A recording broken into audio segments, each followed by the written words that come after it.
जय हिंद। आज की इस वीडियो में हम लोग देखने वाले हैं प्राचीन भारत के प्रश्नों को, जिसका यह भाग 10 है। भाग 9 तक नहीं देखे हैं तो लिंक डिस्क्रिप्शन बॉक्स में दिया गया है, आप जाकर देख सकते हैं। तो चलिए बिना किसी लेट के शुरू करते हैं। आज का हमारा टॉपिक है इस्लाम धर्म। ठीक है, इस्लाम धर्म के संस्थापक कौन थे? हज़रत मोहम्मद साहब। ठीक है, इस्लाम धर्म के संस्थापक कौन थे? हज़रत मोहम्मद साहब। ठीक है, अगला है हज़रत मोहम्मद साहब का जन्म कब हुआ था? 570 ईस्वी में हुआ था। कहाँ हुआ था? मक्का में। ठीक है, हज़रत मोहम्मद साहब का जन्म कब हुआ था? 570 ईस्वी में मक्का में हुआ था। अगला प्रश्न है हज़रत मोहम्मद साहब के पिता का नाम क्या था?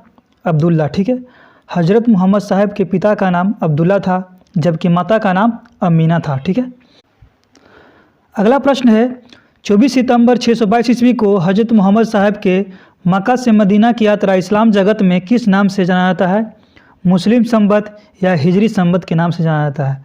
24 सितंबर 622 ईस्वी को हज़रत मोहम्मद साहब के मक्का से मदीना की यात्रा इस्लाम जगत में मुस्लिम संवत यानी हिजरी संवत के नाम से जाना जाता है।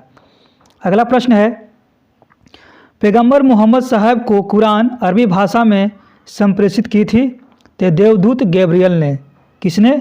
देवदूत गैब्रियल ने। अगला है इस्लाम धर्म का पवित्र ग्रंथ है कुरान। इस्लाम धर्म का पवित्र ग्रंथ कौन सा है दोस्तों? तो कुरान है। अगला प्रश्न है हज़रत मोहम्मद साहब की मृत्यु कब हुआ था? 8 जून 632 को। कब हुआ था? 8 जून 632 ईस्वी को। अगला प्रश्न है मोहम्मद साहब की मृत्यु के बाद इस्लाम कितने भागों में विभाजित हो गया था? 2 भागों में विभाजित हो गया था। कौन कौन? सुन्नी और शिया। सुन्नी उन्हें कहा जाता था जो हज़रत मोहम्मद साहब के शिक्षाओं में विश्वास करते थे, जबकि शिया हज़रत मोहम्मद साहब के दामाद अली के शिक्षाओं में विश्वास करते थे।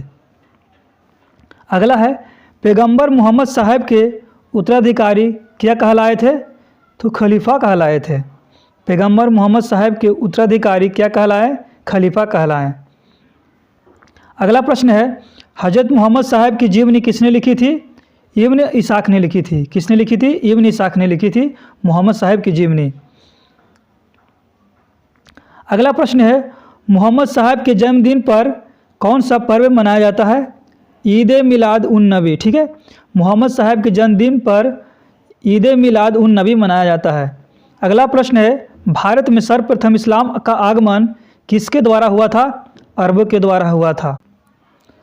अगला प्रश्न है 712 ईस्वी में अरबों ने सिंध जीत लिया था और सबसे पहले भारत के इसी भाग में इस्लाम एक महत्वपूर्ण धर्म बना था। ठीक है, अगला है मक्का की ओर की दिशा को क्या कहा जाता है? किबला कहा जाता है। अगला है नमाज के दौरान मुसलमान मक्का की तरफ मुंह करके खड़े होते हैं। ठीक है, भारत से मक्का किस ओर पड़ता है? तो भारत से पश्चिम की ओर पड़ता है। अगला प्रश्न है हिजरी संवत में वर्ष कितने दिन का होता है? 354 दिन का होता है। इस्लाम जगत में खलीफा पद कब समाप्त हुआ था? 1924 ईस्वी को। इस्लाम जगत में खलीफा का पद 1924 ईस्वी को समाप्त हुआ था। 1924 ईस्वी को तुर्की के शासक मुस्तफ़ा कमाल पाशा ने खलीफा का पद समाप्त कर दिया था। अगला टॉपिक है ईसाई धर्म। ईसाई धर्म के संस्थापक कौन थे? ईसा मसीह। ठीक है, ईसाई धर्म के संस्थापक ईसा मसीह थे। अगला प्रश्न है ईसा मसीह का जन्म कहाँ हुआ था? जेरूसलम में हुआ था, बेतलहम नामक गांव में हुआ था। अगला प्रश्न है ईसा मसीह के जन्म दिवस को किस रूप में मनाया जाता है? क्रिसमस के रूप में मनाया जाता है। अगला प्रश्न है ईसा मसीह के पिता का नाम क्या था? जोसेफ नाम था, जबकि माता का नाम क्या था? मेरी। अगला प्रश्न है ईसा मसीह के प्रथम 2 शिष्य थे एंड्रूस और पीटर। अगला प्रश्न है ईसा मसीह को 33 ईस्वी में सूली पर किसने चढ़ाया था? रोमन गवर्नर पोंटियस ने। किसने? तो रोमन गवर्नर पोंटियस ने चढ़ाया था। ईसाई धर्म का सबसे पवित्र चिन्ह क्या है? क्रॉस। ईसाई धर्म का सबसे पवित्र चिन्ह क्रॉस है। अगला प्रश्न है ईसाइयों के उपासना स्थल को क्या कहा जाता है? तो चर्च कहा जाता है, जिसे गिरजाघर भी कहा जाता है। ईसाइयों के उपासना स्थल चर्च कहा जाता है या गिरजाघर कहा जाता है। अगला है ईसाई धर्म का प्रमुख ग्रंथ है तो बाइबिल है। ईसाई धर्म का प्रमुख ग्रंथ बाइबिल है। अगला टॉपिक है पारसी धर्म, ठीक है। पारसी धर्म के संस्थापक कौन थे? जरथुष्ट्र थे, जो ईरानी थे, ठीक है। पारसी धर्म के संस्थापक जरथुष्ट्र थे। अगला है पारसियों का पवित्र धार्मिक ग्रंथ कौन सा है? जेंद अवेस्ता, ठीक है। पारसियों का पवित्र धार्मिक ग्रंथ जेंद अवेस्ता है। अगला प्रश्न है पारसी धर्म के अनुयायी एक ईश्वर यानी अहूर को मानते हैं, ठीक है। पारसी धर्म के अनुयायी एक ईश्वर यानी अहूर को मानते हैं। पारसी धर्म के अनुयायियों को क्या कहा जाता है? अग्नि पूजा कहा जाता है। पारसी धर्म के अनुयायियों को अग्नि पूजा कहा जाता है।